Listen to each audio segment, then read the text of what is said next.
I think we're talking hockey for the first time in the history of the show right off the bat, because tomorrow the biggest sporting event in this country is going to be a hockey game originating in Boston. And as of this morning, ticket prices are comparable to what folks pay to get into a Super Bowl. And this is super interesting to me, and I think you can tie it back to basketball. Now, as you likely know, I do not follow hockey. I know very little about hockey other than, like, the Winnipeg Jets are leading the NHL in points right now with 81. And honestly, the only reason I know that is because I looked it up about 20 minutes ago. I don't watch a lot of hockey. I don't follow it all. But I really do think tomorrow night I'm going to spend it watching hockey, because tomorrow night at 7 o'clock inside TD Garden in Boston, we're going to get the championship game of something called the Four Nations Faceoff. And it has gone, this event, from something that I think most of us had never heard of, at least in our part of the country, to something that has spent the past 24 hours leading the A block on SportsCenter. It's United States versus Canada, and this is the NHL's new all-star format. Instead of having, all-star teams in a traditional way, they have 4 countries comprised of NHL players, and they've been competing in this tournament. USA and Canada played over the weekend and fought 3 times in the first 9 seconds. And that really, thrust it into, mainstream sports. And now USA and Canada are set to play in the title game tomorrow night, and tickets are absolutely insane. I don't know if you've seen this, but if there were a Game 7 of the Stanley Cup Final involving the Bruins in Boston tomorrow night, tickets would be about what they're currently going for tomorrow night's Four Nations Face-Off title game. The get-in price is around $800. The worst seat in the place right now is going for about $800. Big Bennett, be honest with me. This time last week, so let's call it last Wednesday, did you even know this was a thing? The Four Nations tournament? Yes. I did know it was a thing. Yes, I did. I mean, look at me, bro. Come on. I mean, you look like you would know. Yeah. Like if I was just trying to guess based on your appearance, yeah, I would assume you would know about the Four Nations Face-Off, considering you look like a hockey player. Yeah. But I didn't know anything about this. I didn't know that the NHL. I don't even know if I knew the NHL season was happening. I mean, I guess I did, but I ain't seen it with my own eyes. Mm-hmm. I didn't know it was All-Star break. I didn't know they had a new All-Star format. I knew nothing about any of this, all right? And I live on the internet. It just had not hit my world for whatever reason. But then I just kind of heard about it just by, having a TV on in my hotel room. And then on Saturday night, this past Saturday night, I was in studio. And at the CBS Broadcast Center, when we're not actually on set on television, we have an area, they call it the bullpen. And it's where we have all these desks, and there's 12 televisions in front of us, and you got this incredible coffee machine over here, and there's sodas and waters over there, and chips and chocolates over yonder, and a catered buffet if you're hungry. Whatever you want, it's right there. And if it's not right there, it's somebody's job to get it for you. So just tell them and they'll get it for you. So it's a nice setup. Anyway, I'm sitting there on Saturday night, and because we're in New York, basically everybody in the room is a hockey fan other than me. So USA Canada gets one of the televisions, and people are interested in it, but whatever. I think the only thing I was watching for at the beginning was whether or not the Canadian fans booed the United States national anthem, and they did. Oh, buddy, they don't like us anymore. Turns out when you start talking about maybe just taking over a country and making it the 51st state, it makes you not that popular in that country. So I was interested in that aspect of it, but I didn't know that I'd care once the hockey started. But then, buddy, the hockey started, the puck dropped, and 2 dudes immediately started fist fighting. I mean, immediately. They were there to fist fight more than they were there to play hockey. They were there to set a tone.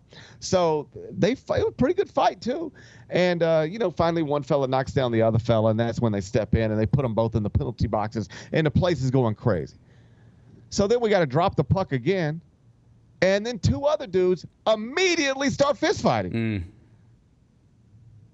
We put them in penalty boxes. Puck drops again. And then they actually, they hockey for a minute or two. Not even minute, like a few seconds, actually. And then we get our third fist fight. I believe it was like 9 seconds into the game. Fist fights, 3 in 9 seconds. So, now I'm like, how can you not watch this? I don't think I cared about hockey, but these guys are showing me they care deeply about this. So, USA, I guess. Let's go.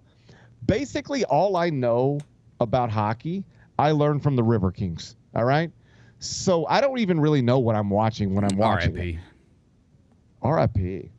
But suddenly I'm more interested on Saturday night in this than I am in any college basketball game that I'm actually getting paid to talk about. Why? Because the players in this hockey competition showed me right away that they care deeply about what they were doing. The players showed us right away that they were competing and literally fighting for whatever prize was available. And then, and I told you I'd wrap this back together, 24 hours later, we got the NBA All-Star Game. And once again, the NBA players showed us very quickly they simply do not care at all about what they're doing. And so yesterday, while we were talking about whatever we were talking about, PK Subban was among the people talking about all of this on television. He was on ESPN.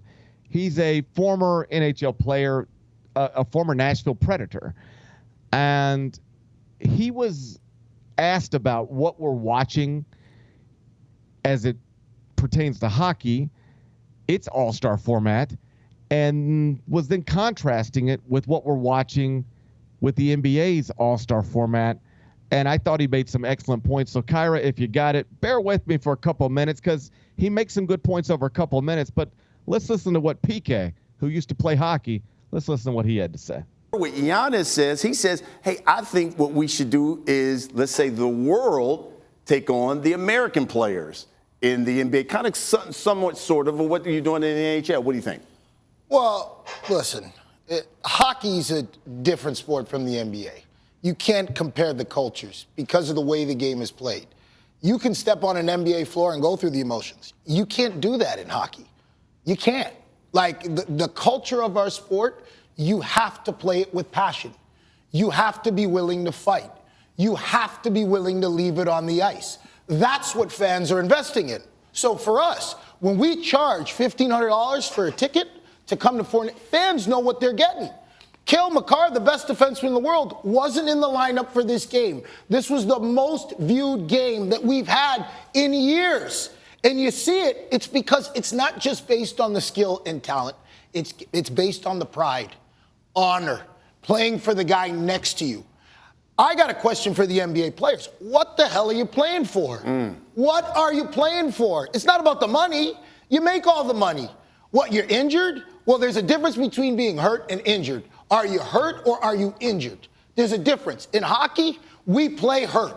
We play injured. That is the culture of the sport. It's always been that way. So you want to talk about the business, the CBA. Fans get all of that. But what do fans resonate with? They resonate with what's real. You got to fight sometimes for your country. You got to compete. You got to go out there and leave it on the ice because those people are paying the price of admission. So fans know whether our stars are on the ice or not, they're getting their money's worth. The NBA has that issue that they got to work on. You got to create a better culture for your players. It starts with the leaders. This issue, there was no issue when Jordan was around. There was no issue when Kobe was around. There's no issue when Sidney Crosby's around. There's no issue when Wayne Gretzky was around because those are true leaders. They lead by example. Sidney Crosby, Hockey Canada, those players, both Canada and U.S., it was the players that did that for the Four Nations. That's not the league. The league set it up, but the players went out there and decided and said, you know what, boys? We're all in. When is the NBA going to do that? Because, I haven't sat down and watched the NBA consistently since Kobe. Since Kobe has died, I have not sat down and watched the NBA consistently. I love basketball, love the players. I think LeBron's great. I think KD's great. Steph Curry, love watching them. But you got to be on the court. You got to be there, and when you're there, you got to go all in. The fans got to feel that they're getting their money's worth. And right now, there's a big difference between what the NHL's doing with those events and what the NBA's doing. Four Nations works because the players are all in.